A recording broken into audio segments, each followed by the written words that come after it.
Hi, this is the type of machine we use in Broomfield Hospital at present. There are slight variations between the anaesthetic room and the theatres, but in general this machine is typical of what we use. It is our obligation as anaesthetists to check this machine. That's a matter of safety, because if we don't, if something goes wrong, a patient can suffer, and we must not allow that. Frequently, when you arrive and you see this machine, and you press this button here which says tests, you will be greeted with a screen such as this. You'll note everything is green apart from 3 yellow dots. That means that this machine has already gone through the test process, and frequently our ODPs will do that very kindly. You will see that it went through that process this morning on the 20th of January at 8:28, so I know it's current.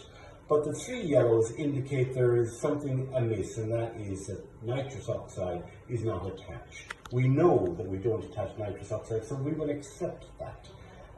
You could, in a dire emergency, accept that everything is green and move on, but more frequently than not, you are not in a dire emergency and you have a professional obligation to test the machine. We will show you how to do that in this video.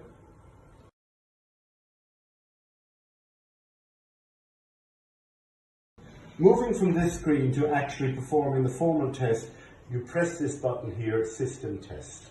The first screen you'll be met with is this, and it asks you to make sure that all the pipes are collected and sealed here.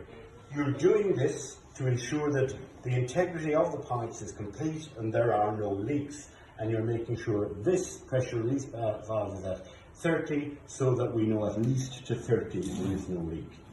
These 2 screens here, which asks you to turn off the oxygen flow valve and turn down the selector switch here, just brings your attention to how and the process for giving auxiliary oxygen to your patient. Once you've done that, you press accept.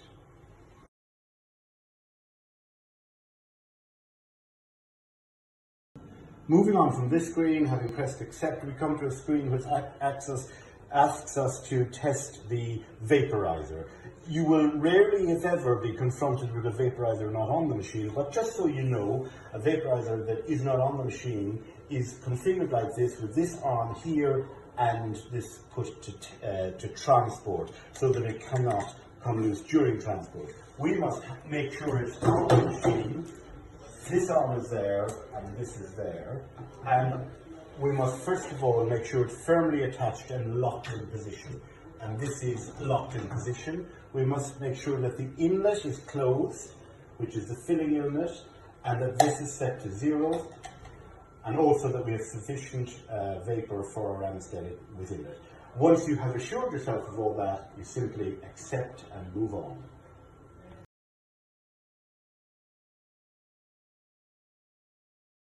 Moving from the vaporizers, when we're happy, we accept, and now we're moving to a screen that asks us, first of all, to make sure we have adequate reserves of oxygen should we have an oxygen failure. And that's what this screen here is about. You'll note we have an alert saying we have no nitrous oxide attached. We know about that, we've recognized it from the start, but what we want to know is, should there be a disaster with our oxygen supply, can we actually deploy spare oxygen? And you do this by going to the rear of the actual machine. And at the rear of the machine, you have a black and white cylinder, which is oxygen, and you turn that on. Then you come back to the front of the machine, and you check that there's sufficient oxygen in it for your needs. There are 2 ways of doing this. Down here you see we've got 1, 2, 3, 4 bars, for want of a better word, of oxygen there, it's full. Up here we see the pressure is 131, and it has to be 130 or above. So we're happy with that, and now I always turn the oxygen back off again so we're not wasting that resource by going to the back and turning this back. Staying on the same screen, the next 3 sections are all about ensuring that we have an alternate oxygen pathway should we require it. And this is where we come to this needle here and we bring it up, and you'll see that it indicates that it puts oxygen through the vaporizer and into the circuit. We look here to make sure that actually oxygen is flowing and this bag is expanding when we turn up the oxygen here. So now we know oxygen flows through here and in here. We can feel that bag going up. And then if we turn this down now, we can hear oxygen come from here, so we know that actually our auxiliary oxygen supply is working, and we turn this off so we're not wasting oxygen. And now we know we have an alternate oxygen supply for the circuit should we require it, and we press accept.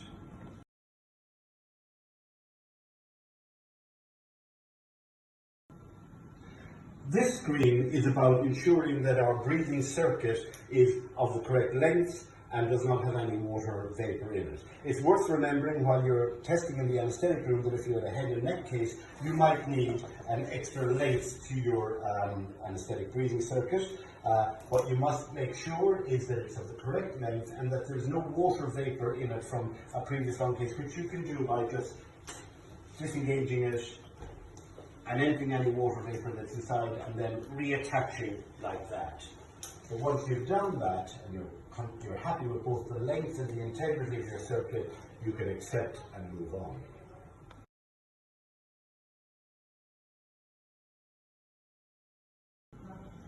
So this screen is about ensuring that your oxygen flush device works. And you do this by pressing this, and you hold it until the pressure exceeds 15, which is marked in red here. Then you can release it, so you're happy that you can provide pressure to that level. And also, then you lift the pressure release valve, which demonstrates that actually you can depressurize the system should you need to by that method.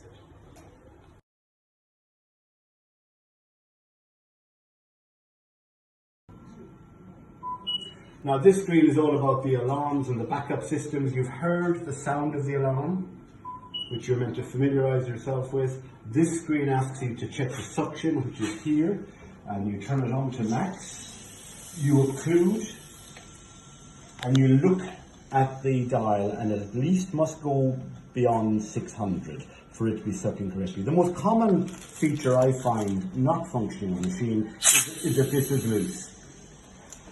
That's the suction. The next thing it asks you to do is make sure that you've got a backup bag mouth valve, and you have on all our machines, you have this in case you run into trouble. And once you've assured that, you must make sure that the scavenging is functioning. And this here is a depiction of this here, and you can see that the purple flap is at the top. It's at maximum suction from our scavenging system, but at least must be above the minimum, and that's how you check that. Once you've done that, you accept and move on.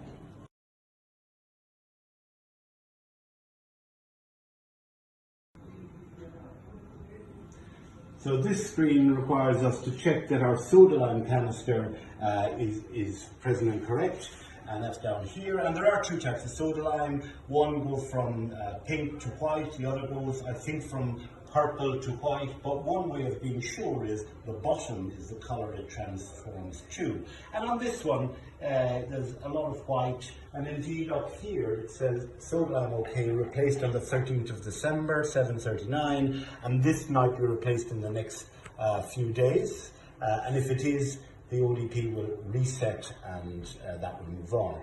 We now have a sample line which is attached to our breathing circuit and to our water trap, and you just make sure the integrity of that is correct, because that of course is giving you your gas analysis.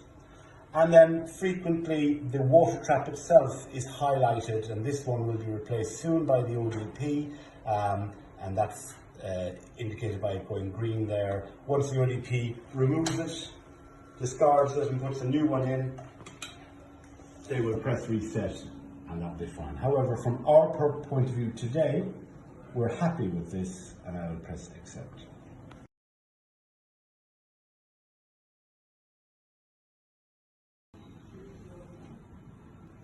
Now this screen shows the machine now running through its own self-check process, and it will do so, and it will run through various checks, power supply and so on, and the machine is not ready for use until this is completed.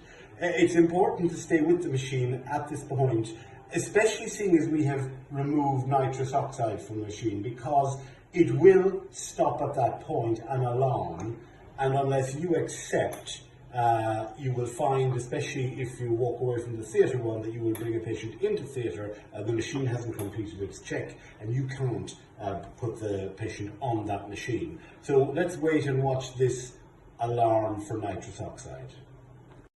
So here we have the machine going through its initializing and progress tests, which are described here. It's only 20% of the way through, and it has stopped. It has found a fault. Now, of course, we know about this fault. It is that the nitrous oxide cylinder isn't attached, or indeed nitrous is not attached to the machine. We know that, we accept it, and we will accept and move on. If you don't accept and move on, especially, you will find that you can't actually use the machine. It's worth noting that this is how the machine tells you something is wrong, and if on any of your tests something flashes red, you either have to rectify it correctly or report it. That's your obligation. Here, we'll accept and allow the test to continue to its conclusion.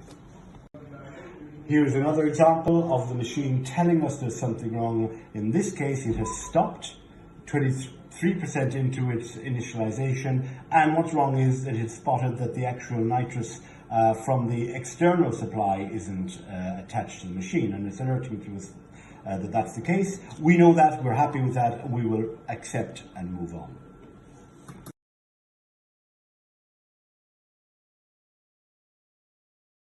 So now the machine has completed its self-checking process, and that has taken about 3 to 4 minutes, during which we have accepted the fact that nitrous isn't attached. And we're now back to the screen we started off with, but now the time and date has changed to indicate that we have checked this machine. And now you have completed the check of the machine.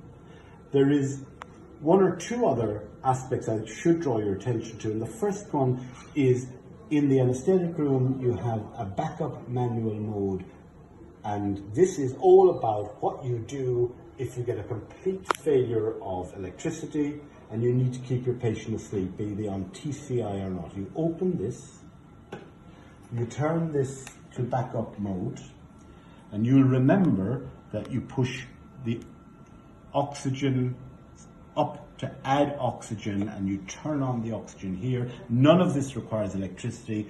Now the oxygen that you've selected is going through the vaporizer, so were you on TCI and it wasn't being used anymore because of electricity, you could turn this to keep the patient asleep, and that's how you can do so, squeezing the bag. That's what this is about. There is a similar aspect to the machines in theatre, except they don't have this switch, they just have this, but you should familiarise yourself with what you do should there be an electrical failure.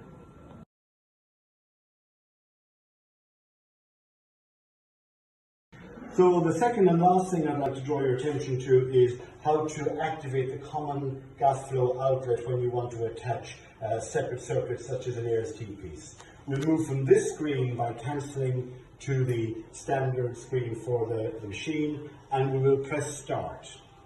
And this of course now activates the system, preferentially the circle system, but we want to activate the external fresh gas flow. We'll do that by pressing XFGO and accepting. Now it has activated the gas flow to the external fresh output, and usually you'll attach something like this, an LT piece, which will come with two pieces. This is for use with an oxygen cylinder, we disregard this, and this we attach to the fresh gas flow outlet, and we attach our T-piece to it there. And now we have a method of ventilating from that. You can alter the flow there. And that's important to know how to do when you're especially anaesthetising children. So now we have gone through how to check the machine. We've gone through two aspects that people frequently are a little hazy about: what to do if there's an electrical failure, and how to activate the external gas outlet. It's your responsibility professionally to check your machine. It's not the ODP's responsibility, and in a legal sense you are liable for that. That's really important to remember. And you need to spend time familiarizing yourself with whatever machine you're working with, because you will move somewhere else and work with a different machine. Take the time to know how to check it. It pays off big time in your familiarity and your comfort in delivering anesthesia, and is also your professional responsibility. Thank you.